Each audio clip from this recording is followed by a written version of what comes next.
So hi guys! Welcome again to my channel. It's me Lulu at nakikita nyo nagre-ready na tayo ng ating cake for today's video. Malaki ang ating cake. Yes, ang cake. Ayan. At kung makikita nyo ito ay chiffon cake. Size 9 by 3 na siya.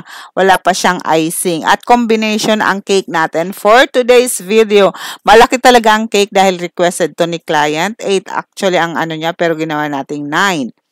So, ganyan ang ating chiffon na napakalambot at napaka-yummy. Siyempre, kailangan nating hati-hatiin dahil sobra namang kapal kung isang layer lang yan. So, ginawa ko siyang 3. Ayan, pinakita ko pa sa inyo na super lambot. Ito ang ating tried and tested and no-fail chiffon cake. Oh, diba, bongga? Kung gusto nyo at maraming na nagpatunay na nag-try nito na talagang successful ang kanilang gawa. Meron tayong video niyan, i-search nyo lang.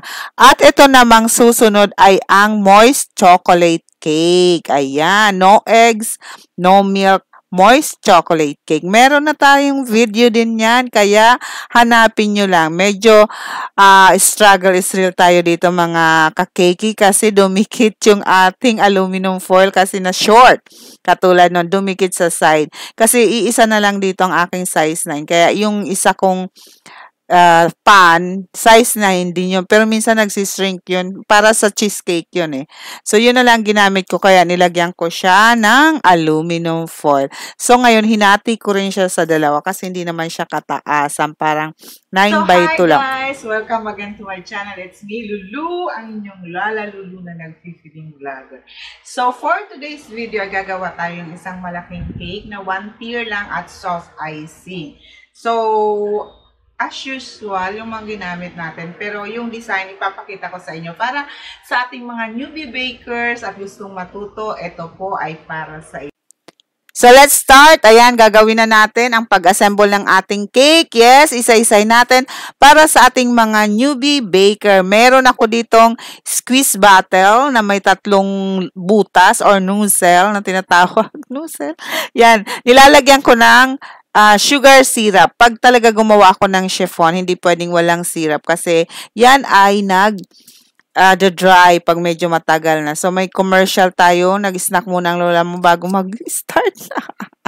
So, ayan, nag-snack muna tayo. Ayan, para may lakas tayo dito sa paggawa ng ating cake. At ito na yung ating first layer. Nilagyan ko muna siya ng ating frosting paikot dahil special ang ating cake dahil meron tayong hazelnut na pangpalaman. O, diba? So, yan, bongga yan. Kaya lang, medyo malagkit. Nahirapan lola maglagay dyan. Ayan, nahirapan ako yung spread. So, syempre, gagawa natin ng paraan. Ayan. So, ang ginawa ko, ayan, ininit ko nga ng konti sa microwave and ayan na, ang dali na niyang i-spread. So, perfect yan. Nabibili lang yan sa mga tindahan. Hazel, chocolate or chocolate nut na sobrang sarap at bagay na bagay naman dito sa ating cake. Siyempre, combination of moist chocolate cake. So, nilagyan ko na din ng syrup ang moist chocolate cake. Pero kahit hindi nyo lagyan yan, moist talaga yan dahil moist talaga yan. Oh, diba pa ulit-ulit? So, ayan na nga ang ating chocolate, ay ang ating hazelnut. Ayan. So, lagay ulit natin. So, ang ating chiffon. So, makikita nyo naman, medyo maliit ang chocolate. But don't worry. So, may mga intermission ang lola nyo. So, lagay ulit tayo ng sugar syrup. So, ayan. So, isang bote, naubos natin dyan lang. Kalimutan pang lagyan ng border. Nilalagyan natin to ng border na frosting kasi nga para hindi lumabas yung ating filling. Yun ang purpose dyan. So, ayan. Para pag naglagay na kayo ng frosting sa labas ay hindi nasasama yung ating hazelnut. So, ayan. So, nakita nyo, meron tayong 5 layers. Ayan, thank you so much sa ating kakeki na nag-share the difference of layer and tier. So, we have 1 tier cake and 5 layers cake. O, diba? So, 1 tier siya pero 5 layers siyang cake. So, ayan, magpo-frosting na tayo. Ganyan lang naman, crumb coating muna tayo guys. Lagi tayong magka-crumb coating, huwag nyong kakalimutan. Pero kung master nyo na pa ito, leave nyo na itong stage na to. Diretso na kayo sa pagko-coat ng makapal. Ako naman ay nagka-crumb coating, lalo pag chiffon kasi minsan makrumbs talaga siya. So, ayan. Lagay-lagay lang tayo ng frosting. By the way, ang frosting natin dito is Everwhip. Okay? Sa mga Everwhip user dyan, kumusta naman ang inyong experience? Pero meron tayong combination dyan na ano ba ang kinumbine ko dyan? Whip it. So, may combination tayo dyan. Kung gusto nyo naman malaman paano pag-combine, search nyo lang sa ating YouTube channel. Okay? So, ayan na.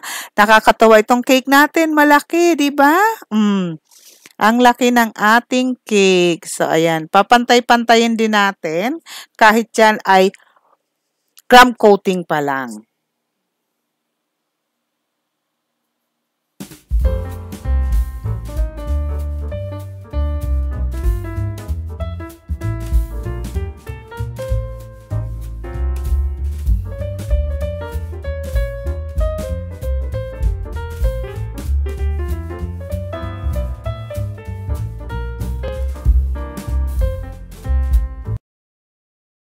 So, ito na guys, maglalagay tayo dito ng 3 dowel straw kasi mataas at malaki ang ating cake. Yan nga, baka mamaya ay mahulas or dumulas or matumba. So, kailangan natin ng 3 dowel.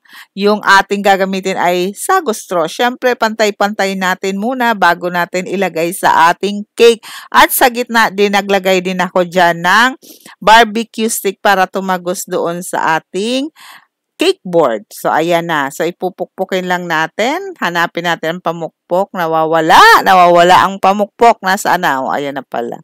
So, ayan yung martilyo na ginagamit natin sa cake lang, ha? And, gupitin or yan, putulin natin ang excess. Okay. So, ayan. Ready na tayo mag-final coating. Dito ay kakapalan na natin ang lagay. Katulad ng kapal ng mukha ng isa dyan. Joke lang. So, ano lang yan. So, ayan na. Final coating na yan. I mean, hindi pa final kasi white lang. Siyempre, mayroon pa tayong kulay na ilalagay. Pero yan na yan. Yung ano na yan, ang magiging pinaka-final aside from the crumb coating. Ano yun, Lala Lulu? I cannot understand. Sorry naman. So, panoorin nyo na lang, guys.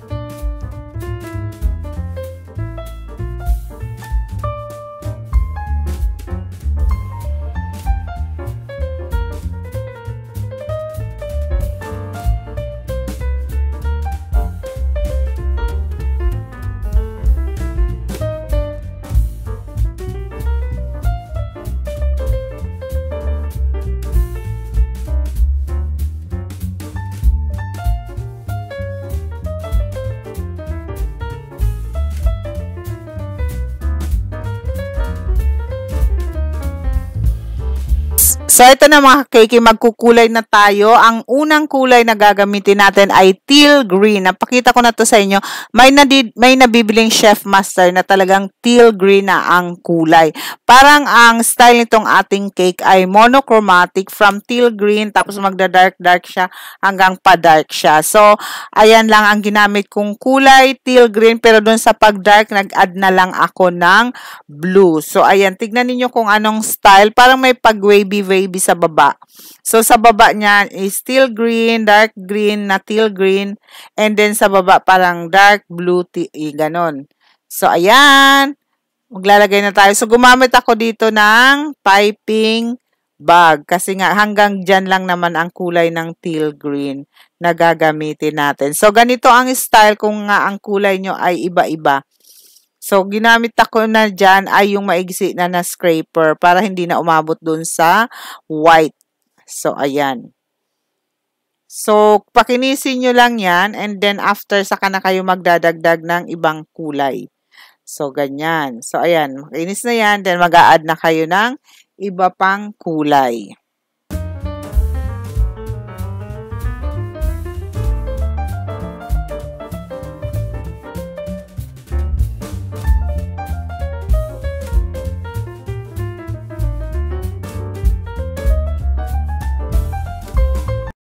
So, ayan, ready na ang ating cake. Nakita nyo, medyo pa darker ang kulay natin. Then, mag-spray lang ako nitong luster para may effect naman na shimmering. Ganun lang. So, ayan, ready na yan. Yan ang design ng cake natin. Then, doon sa border ng mga different colors, lalagyan lang din natin ng gold. So, ayan, yung silver luster natin na shimmering dust, yun lang naman ang ginamit ko. Kasi pag tinignan mo yan sa may ilaw, may effect siya. Dito sa camera, medyo hindi nakikita. Ayun. So, ayun na nga. Gagawin na natin yung sa borderline na gold. So, nag-prepare ako dito. May lemon ako dito, yung sa McCormick. Tapos, yung gold luster. Tunawin nyo lang konti. Gumamit kayo ng brush at saka nyo na uunti-untiing ilagay doon sa ating border. Doon sa kulay na teal green. Ayan. Gamit tayo ng brush. Ayan. Ganyan lang. Then, yan na. Alam nyo bang may nangyari pa dito sa cake? Sauce. Ito po ay nasira. Pero, managawa natin ng paraan. Diba? Hindi ko na sa inyo napakita dahil hindi ko naman yun na-videohan. Pero sa Facebook nandun yun. So, ayan na guys. So, isa-isahin lang natin. So, thank you so much for watching. At kung di ka pa sa akin nakapag-subscribe, please subscribe. Click the bell para lagi kang updated sa mga bago nating video. So, today is Feb 13. Tomorrow is Feb 14. Happy Valentine's sa inyong lahat. Ayan, madami ba kayong orders? Ako naman po ay may isa akong cake na gustong-gusto ko kasi ang cute ng cake na yon. So, yun naman ang susunod natin na upload. So, ayan lang. Ingat kayong lahat. God bless and bye-bye!